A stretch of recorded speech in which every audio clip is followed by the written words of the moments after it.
If you listened to our hot takes episode from last year, you know that the predictions we came up with were sizzling. So we've decided we had to run it back for 2025. What spicy AI predictions do we have for this year? So grab a glass of ice water or whatever you would take on an episode of Hot Ones and settle in. Hi, I'm Courtney Baker, and this is AI Know-How from Knownwell, helping you reimagine your business in the AI era. As always, I'm joined by Knownwell CEO David DeWolf, Chief Product and Technology Officer Mohan and Nordlight CEO Pete Buer. We also have a discussion with Dr. Henna Karna about how companies like yours can make sure you're solving real business problems with AI. But first, grab your milk. Don't forget to not touch your eyes, okay? That's going to be important. And let's dive right in and get some hot takes. It is hard to believe, but it has been nearly a year to the day since our last hot takes episode dropped. I know. We've been talking about that hot takes episode like all year. It's naturally time that we kind of update our hot takes. So David, Mohan, no pressure, but hopefully we can recreate the hot takes energy for this year. And hopefully you brought your milk, your ice cream. What is your, if you were on hot takes, what are you bringing with you? I'm a milk guy. I love milk. Hot chocolate. Okay. Hot chocolate. Hot chocolate. It's a hot You're take. eating hot wings and you're going to add hot chocolate. Chocolate wings. Put this on the top of the scale. This right here that Mohan just dropped, that's the hottest thing you're going to hear on the episode today. Okay. He's the winner. That is Scoville. I don't even know the rating. I think it goes up to like 2.2 million. That's a Carolina Reaper. That's the kind of hot you just brought, Mohan. So Oh my goodness. now that you've brought it, let's keep that energy. So who wants to go first? Who's got their hot take ready? I'm just waiting for somebody that I can say, oh, that's just a bell pepper. Okay, do you want me to give you a bell pepper?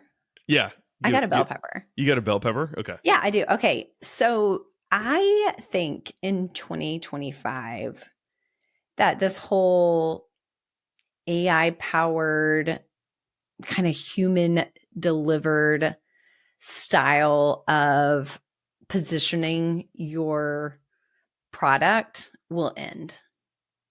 Basically, I feel like AI was like a hot word that marketers, love y'all, you know, marketers, you're great. But it was just like flung around. So the buzz will go away. The buzzword aspect AI powered, like that's not going to be a thing. Like we're not going to see this. It doesn't differentiate anybody. It's just kind of right. No that's a bell smack pepper. dots. I agree. Yeah, that's a bell pepper. That's your palate cleanser. Is it a red, yellow, or green bell pepper? Well, green is the hottest? I don't think there's any heat in any of them. Just different types of sweetness. Yeah. Don't worry, I got my Scoville scale up. I will let you know momentarily. A bell pepper is a 0, so all of them. So there you go. So what's the scale? So the Scoville heat units, so it takes like the different peppers, like bell pepper is a 0. A peppercini is between 100 and 500. Goes all the way up to, let me see, like a jalapeno would be 2,500 to 8,000. A ghost pepper would be 855,000 to $1 million. Like that's the range, all the way up to Carolina Reaper, which goes up to 2.2 million. Well, I'm going to shoot for the stars here. I'll let you guys grade me. I'm saying that data is dead.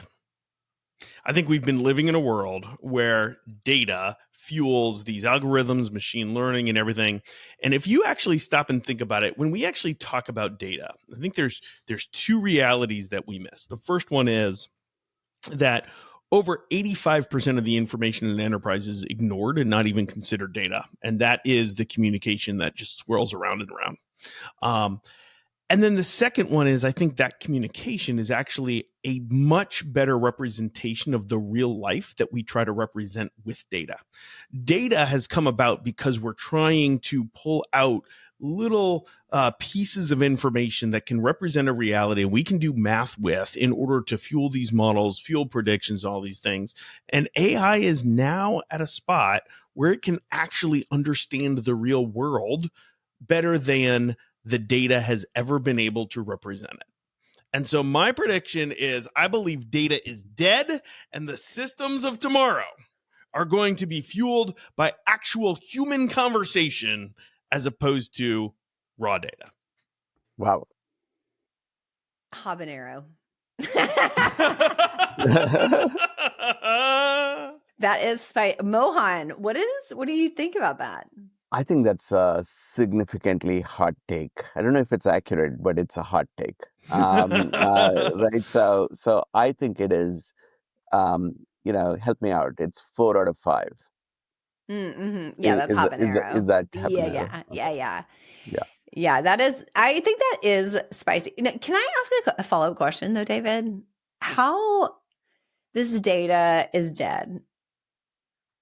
Is this this year, 5 years, 10 years? What's the horizon for When this you set the hot take? rules for the game, you did not give us a horizon. No, I didn't. But I would like to hear your when you're saying I think this is an 8 to 10 year thing. I think we're going to start to see signals of it. I think we're going to start to see some progress towards it, but it's probably an 8 to 10 year thing, and that probably means that in reality it's more like 15 years. But I'm going to say 8 to 10.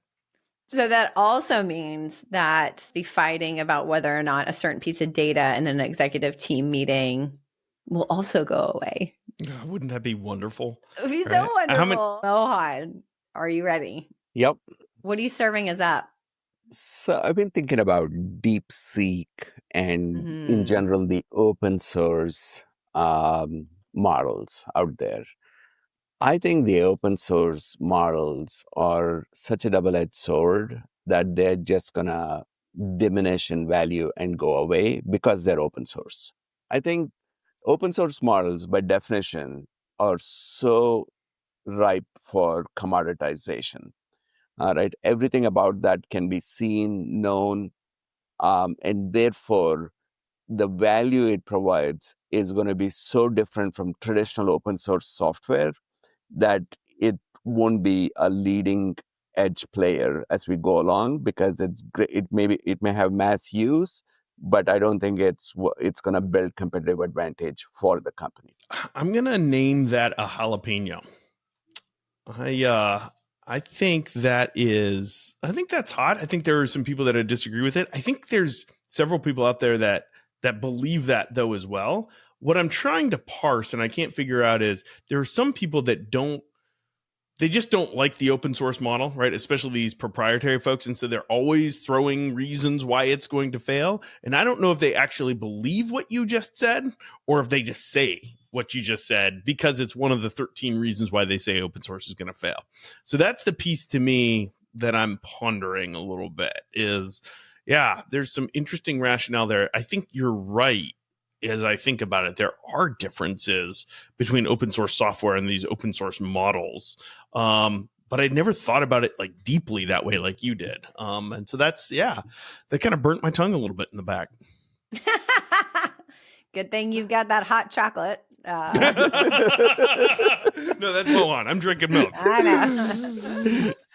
I'll throw one out there, and I'm going to stretch on this one. You might be laughing at me in a year or two, but I think in the next 2 years, OpenAI is going to implode, and all of that equity value is going to evaporate. I think that they are just playing with fire. I think, number one, the LLMs are going to be commoditized. I think you see it with DeepSeek. I don't believe a lot of what I hear and read about DeepSeek. I don't think it was nearly as efficient to create as they say, and I think there's different things there. But it doesn't matter. What it's done is set a new bar, and it has pushed others to innovate further. And ultimately, the LLMs themselves will be commoditized, and they'll be commoditized more and more. And they have built that business on the commoditization, and they've raised so much money that I don't think that is going to be the asset. And I think there's plenty of other players. I think the first mover advantage doesn't play out here. I also think that there's been so much chaos with the leadership, and this transition from a nonprofit to a for-profit, I think, is going to cause them so many more problems. We see Elon Musk making an offer for the assets.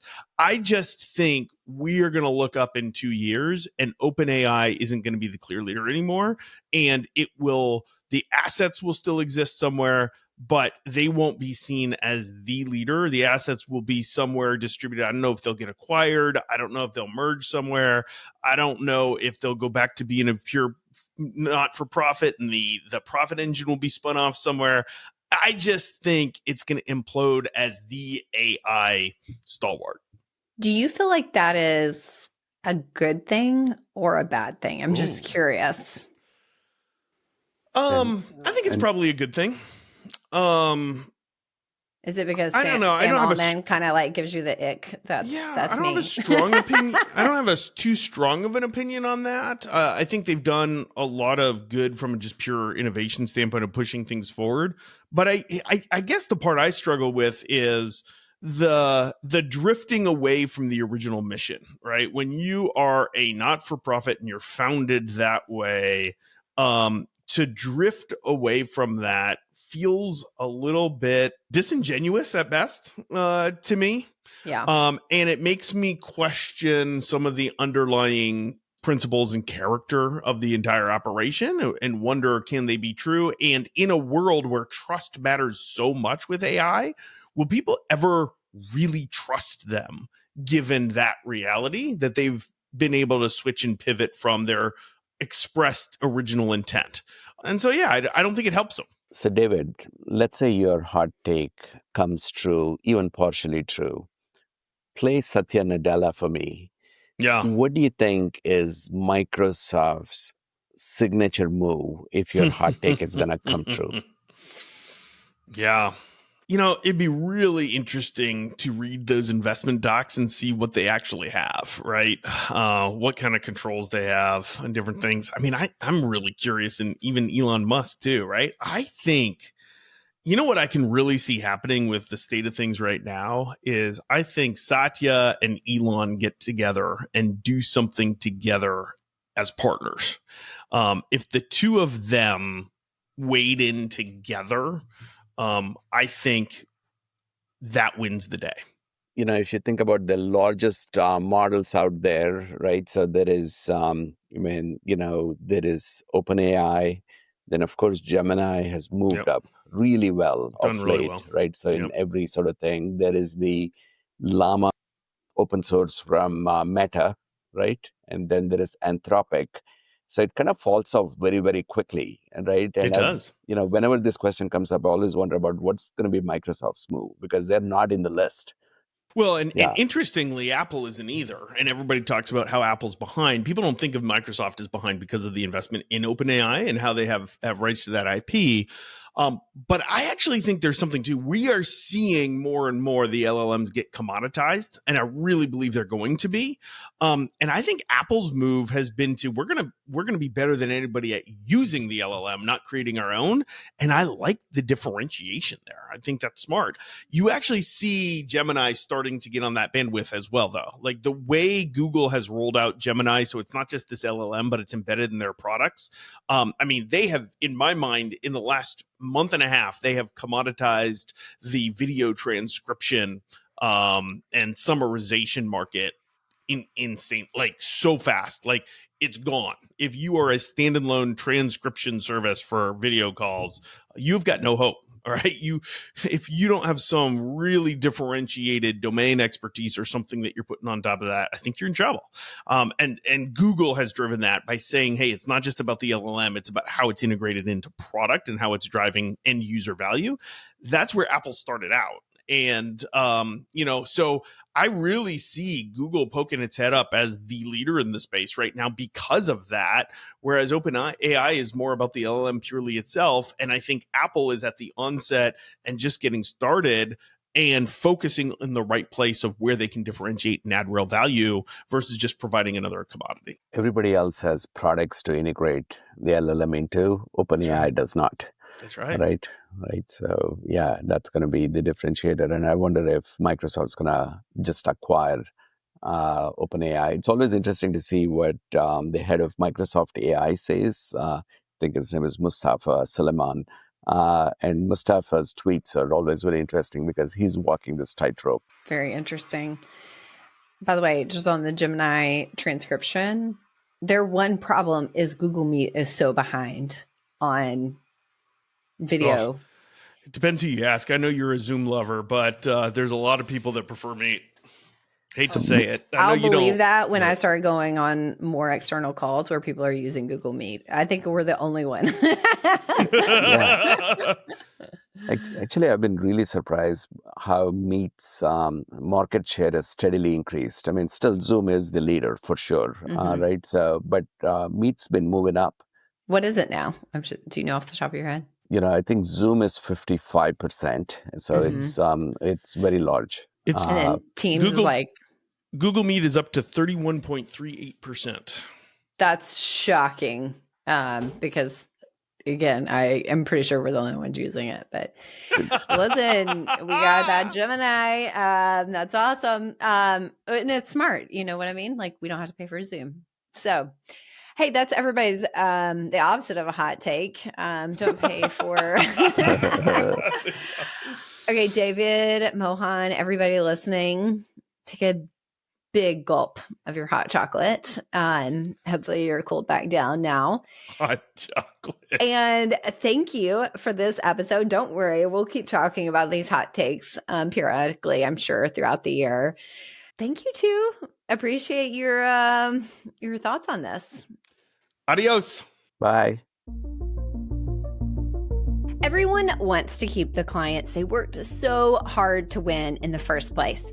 And it makes sense. It's much easier to grow with your existing clients than it is to win new ones. That's why we created Knownwell, to deliver real-time insights into things that impact customer retention, like service quality, perception, and commercial alignment. Say goodbye to guesswork and managing based off your gut. Visit knownwell.com to learn more and let us show you your data in the platform. Go to knownwell.com. Dr. Henna Karna is a tech leader who has built AI products and teams for companies like Google and AXA. She's currently a Harvard fellow, and she sat down with Pete Buer to talk about solving real business problems with AI. Henna, hi, welcome to the show. So nice to have you. Hi, Pete. How are you? We've been looking forward to this conversation. So you are a Harvard fellow. You've held leadership roles working in data and AI with Google, AIG, and more. Can you give us a quick introduction to your work and where AI fits in? Sure. A quick view of it would be, three concentric circles, if you can think of it that way. The world of digital, where we're looking at behavioral analytics, human interaction with technology. The world of deep tech. So, what does it look like when you scale analytics? What does it look like when we're applying, security protocols across the value chain of a company? And then I would say the third is much more cognitive, the connection between how our ability to discern information, whether it's real or fake, or the longevity of that information. That's the area of focus I've been on most recently. But connecting those three things are really what I've been doing the last, 28 years. One of the biggest concerns we have when we're talking to executives who are going through strategic thinking around AI transformation is that too often it's treated like a solution in search of a problem. Do you have recommendations for leadership teams to make sure that they're taking it in the right order and solving the right problems with AI? That's a great question, because that comes with hype, right? Anything that's hyped up so much, we want to not be behind. So we try to find a way to fit it in. And sometimes that is a solution looking for a problem.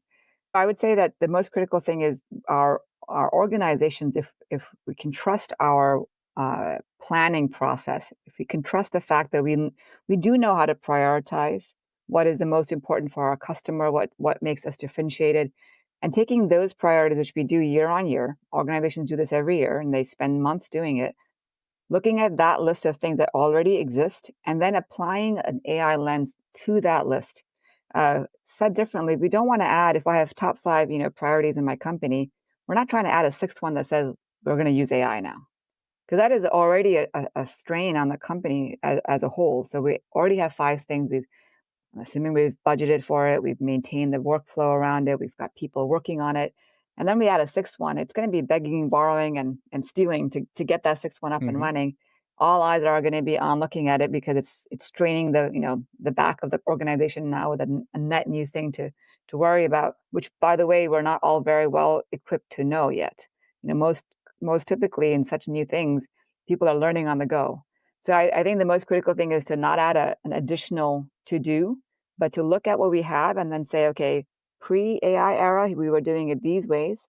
Now with the new AI capabilities, we're going to augment it XYZ different ways. And that augmenting equation is really what we're spending time on. So don't strain us even further. Let's just look at it with a discerning lens. Do we need to do these 5 steps still? Are these the right 5 steps in this particular, prioritization or not? Gotcha. Okay.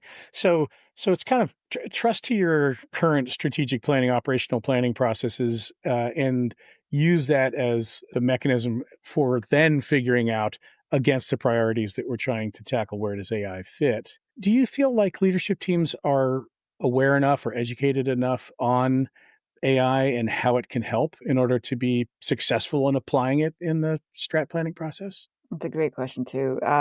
Yeah, so the caveat to my answer earlier would have been that, how much do we, how well equipped are we in our technical literacy with the way that we're headed to be able to look at that in a different lens? So, no, we're not very well equipped. But I think everyone is in that state. We're not behind anybody else yet. There's a short window where we don't feel like we're behind in industries. Some industries are a little bit more ahead than others. More B2B industries are a little bit lagging than the B2C industries. But I would say that skill set, first and foremost, for something like artificial intelligence is different than cloud computing. Cloud computing was a very pointed area of focus where the technology departments and the data departments, they were really focusing on that, the system security departments. AI is a way of working.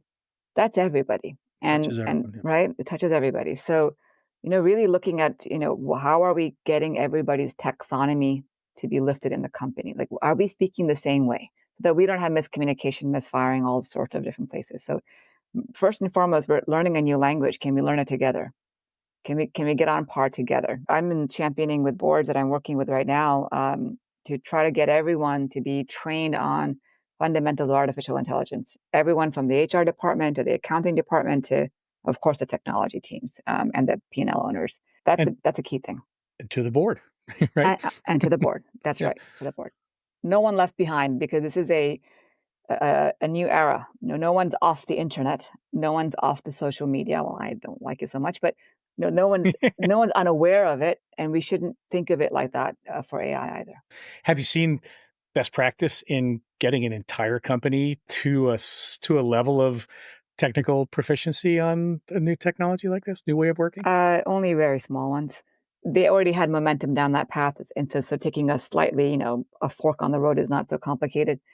Where organizations are multi-threaded and multidimensional and lots of, factors come in play, meaning even their customers have to be AI enabled for them to be AI savvy. There's a little bit of the ecosystem, who goes first. That's definitely happening. But I would say that the companies that are doing super well, Pete, are the ones that are fully aware of where the customer is intending to go. And then leaning into that, not necessarily saying I got to fix all my documentation issues. Well, we've been doing that for years now. Now it's really much more the gravity of the situation is so much higher, and working with the customer on where the customer wants to be. That's really going to give us a prioritization that's meaningful. That's going to sustain the times. As in all things, start with the customer, huh? Yes, that's correct. Don't forget to start with the customer, even with the tech. Okay, so shifting gears, cost has been a hot topic, especially these past couple of weeks with DeepSeek and maybe the massive cost differential that it represents.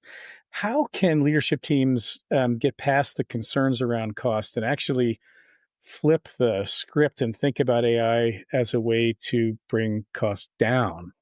a more non-technical answer to that, I think, because there are technical answers to that. But I would say that the most non-technical answer is I don't know of any company, at least that I've been working with, that doesn't have a bottleneck, a series of bottlenecks. They are not, over saturated with people that have so much time on their hands. Mhm. So I think hidden costs have always been a dilemma in organizations. They're harder to look through. Data is a severely complex hidden cost which AI can then easily resolve. And really being thoughtful about the fact that we are not as optimal in our expense ratio in most industries.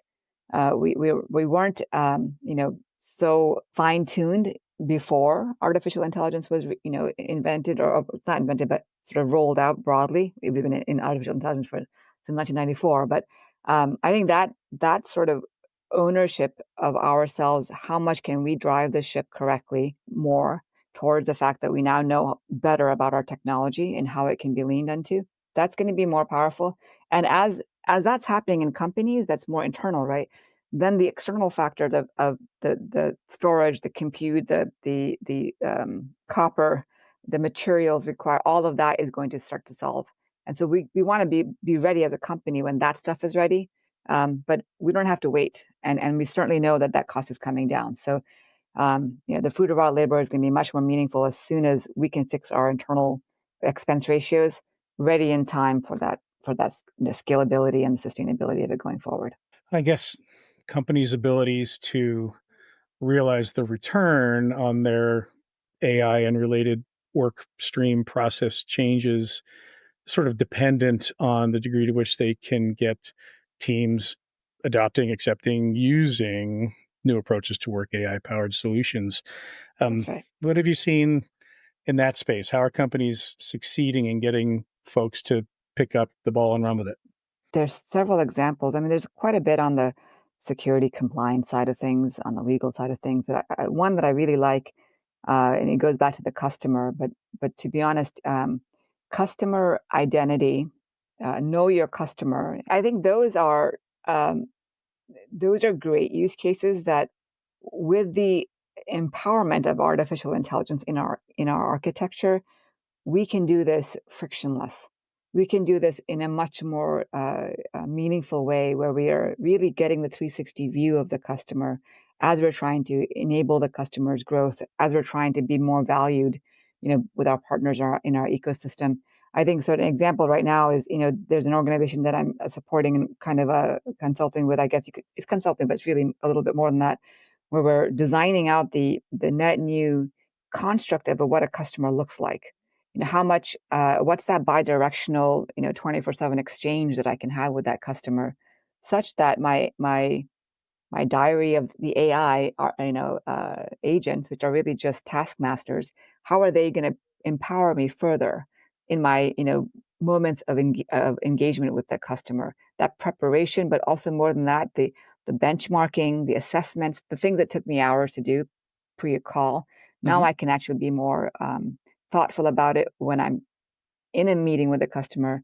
I'm able to really get them to be the priority, not that segment of the market, not that the potential of who could be there years from now, but it's very much about them and us and how do we improve together.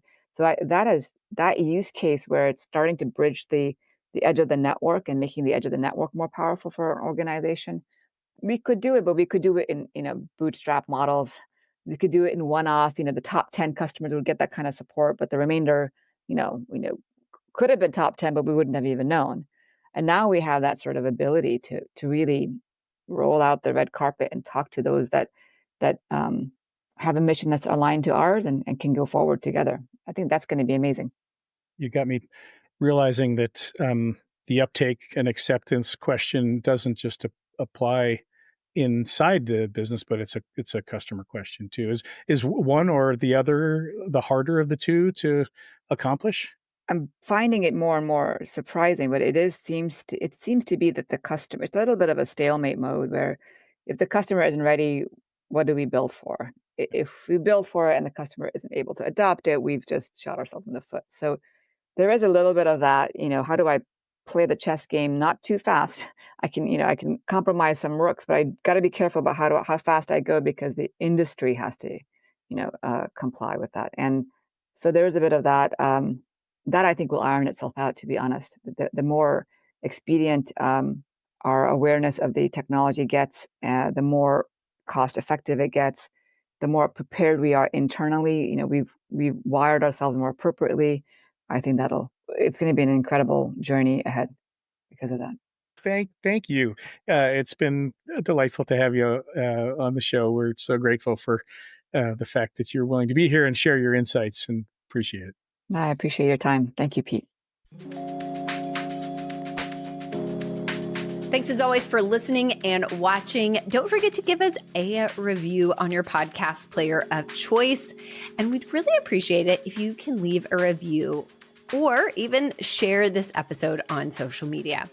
At the end of every episode, we like to ask one of our AI friends to weigh in on the topic at hand. Hey, Jim and I, how's it going? Welcome back to the show. This episode, we're talking about some of our hottest takes on what to expect in AI in the coming months and years. Any hot takes you care to share? I think AI is going to get way better at understanding what we mean, and we'll see it showing up in some really surprising ways. Plus, I bet we'll have some serious conversations about what's real and what's AI generated. And now you're in the know. Thanks as always for listening. We'll see you next week with more AI applications, discussions, and experts. Hey, if you made it this far in the episode, first of all, thank you. And second, we know that AI is changing all the time. And so we've got you covered. Here is another great episode for you to watch to stay in the loop on what's happening in AI and business. And second of all, we'd love for you to subscribe. You can do that right here. I've always wanted to do that, by the way. So do that now. That would be great.